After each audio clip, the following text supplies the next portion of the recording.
I'm 52 years old, and I still don't know why he left. Not really. Yesterday, I was cleaning out the hall closet and found his old baseball cap wedged behind a box of Christmas decorations. Navy blue with a faded logo I couldn't make out anymore. It still smelled like him, somehow, after all these years. I sat there on my closet floor, holding that cap, and realized I've been carrying this question for over half my life now. Why did he leave? And more than that, why didn't I understand it when it mattered? My name is Linda Marie Santos. I'll be 53 in August, which feels impossible somehow. When did I become someone in her 50s? When did I become someone whose past stretches longer than her future might? He was my husband, James. We were married for 11 years, together for 13. He left on a Tuesday morning in March, 24 years ago. I was 28 then, still young enough to believe that if you loved someone hard enough, that was supposed to be enough. The morning he left, everything seemed normal. He made coffee like always, read the sports section while I got ready for work, kissed my cheek goodbye like he had thousands of mornings before. When I came home that evening, half his closet was empty. No note, no explanation, just empty hangers and the ghost smell of his cologne. He called 3 days later, said he needed space, said he wasn't happy, said he was sorry, but he couldn't do this anymore. I kept asking why. What did I do wrong? What could I have done differently? Was there someone else? It's not about someone else, Linda, he said, and his voice sounded tired in a way I'd never heard before. It's not about you doing anything wrong. I can't breathe here anymore. I didn't understand what that meant. How could he not breathe? We had a good life. A house with a garden I was proud of. 2 cars. We went to dinner on Fridays, watched movies on Sunday afternoons. We talked about having kids someday. For years after, I replayed every conversation, every argument, every quiet moment between us, looking for clues. What had I missed? What signs had I ignored? I remember the fights we had about money. Not big fights, just tension. I wanted to save for a bigger house, plan for the future. He wanted to take that trip to Ireland we'd talked about. I said we couldn't afford it yet, maybe next year. There were always reasons to wait for next year. I remember how he used to play guitar in the evenings, sitting on our back porch. Blues mostly, sometimes something he'd made up himself. I'd listen from inside while I did dishes or folded laundry. Sometimes I'd think about joining him, but there was always something that needed finishing first.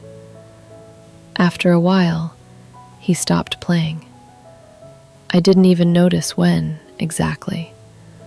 The guitar just started gathering dust in the corner of our bedroom. When he said he couldn't breathe, I thought he was being dramatic, overly emotional. That's what I told my sister when she called to check on me. Men go through phases, she said. He'll come back when he gets tired of whatever this is. But he didn't come back. I spent months calling him. Then years sending Christmas cards to whatever address I could find. I heard through mutual friends that he moved to Colorado, then California. Then I stopped hearing anything at all. I dated other men eventually, married again when I was 34. That lasted 6 years. Then there was Richard, who I lived with for 3 years until I realized we were just keeping each other company while we waited for something better that wasn't coming. But I never stopped wondering about James, what I could have done differently, what I should have seen. Last year, I was at my cousin's wedding in Denver. During the reception, I was standing at the bar waiting for a drink when someone said my name. I turned around, and there he was, James, 23 years older, with gray at his temples and lines around his eyes that made him look distinguished instead of tired. But still him. We talked for maybe 10 minutes. Polite conversation about work, the weather, how nice the wedding was. He told me he was married, had 2 teenage daughters, seemed happy, settled. I wanted to ask him everything. Why he left, whether he ever thought about me, whether he regretted it. But standing there looking at him, I realized something strange. I didn't recognize him anymore. Not just because he looked older. I couldn't see the man I'd been married to, the man whose leaving had shaped so much of my life since.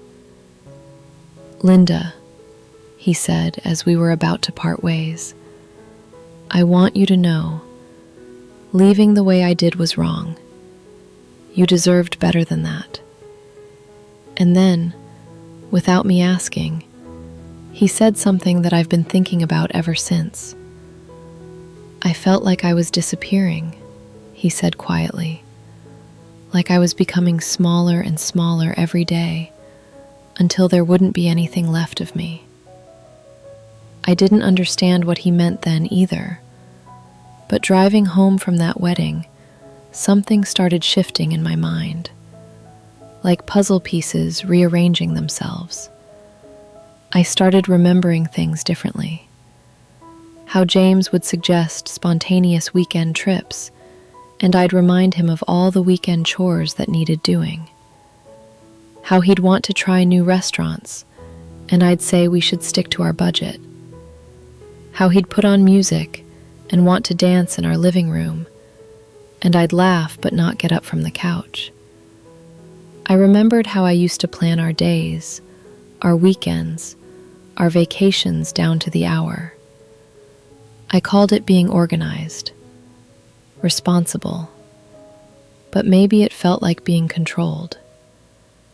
I remembered how he'd come home from work excited about some idea, maybe starting his own business, maybe taking a night class in photography, and I'd immediately start listing all the reasons why it wasn't practical. I thought I was being helpful, realistic,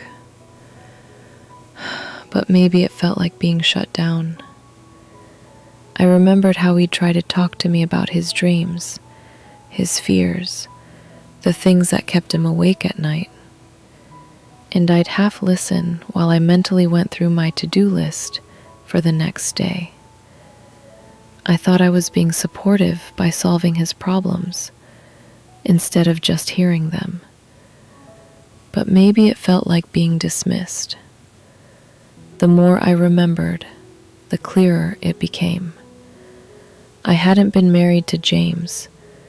I'd been managing him, organizing him, improving him. I'd been so focused on building our life together that I forgot to leave room for him to actually live in it. When he said he couldn't breathe, he wasn't being dramatic. He was telling me exactly what was wrong.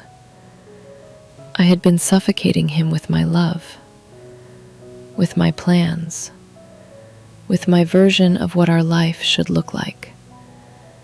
and I never even noticed. The worst part isn't that I drove away someone I loved. The worst part is that I spent 24 years blaming him for leaving instead of understanding why he had to.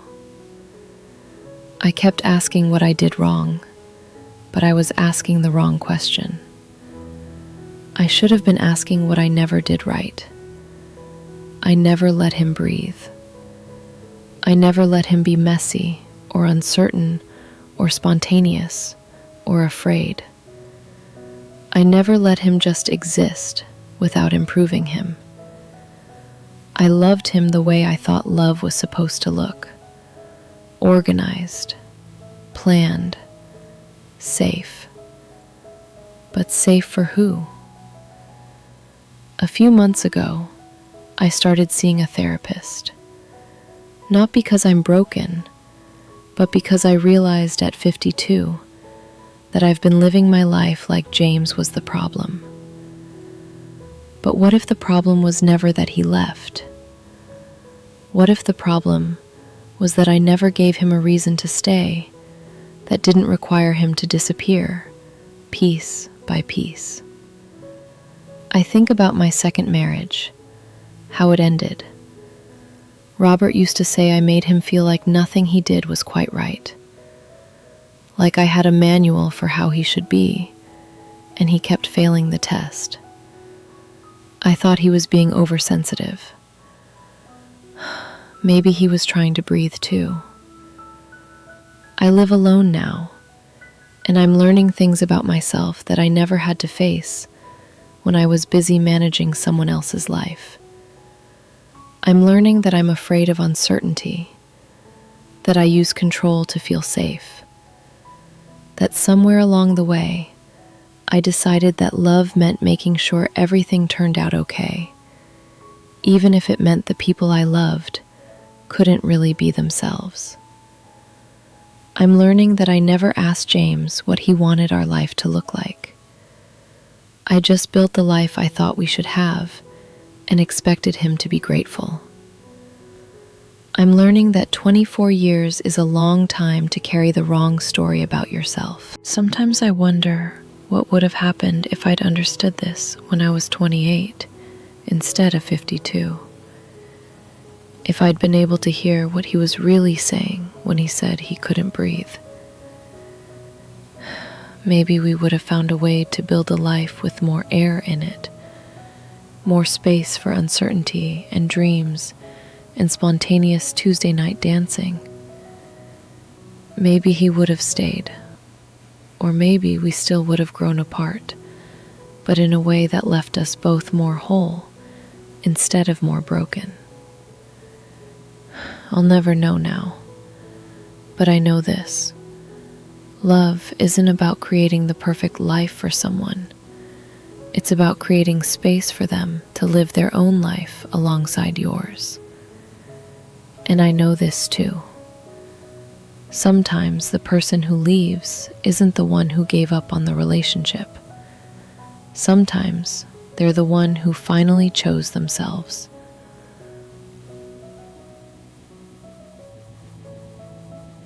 I'm 52 years old, and I finally understand why he left. He left because staying was killing him. Slowly, quietly, day by day. And I never even noticed he was dying. If this story felt familiar, stay here. There are more voices like mine.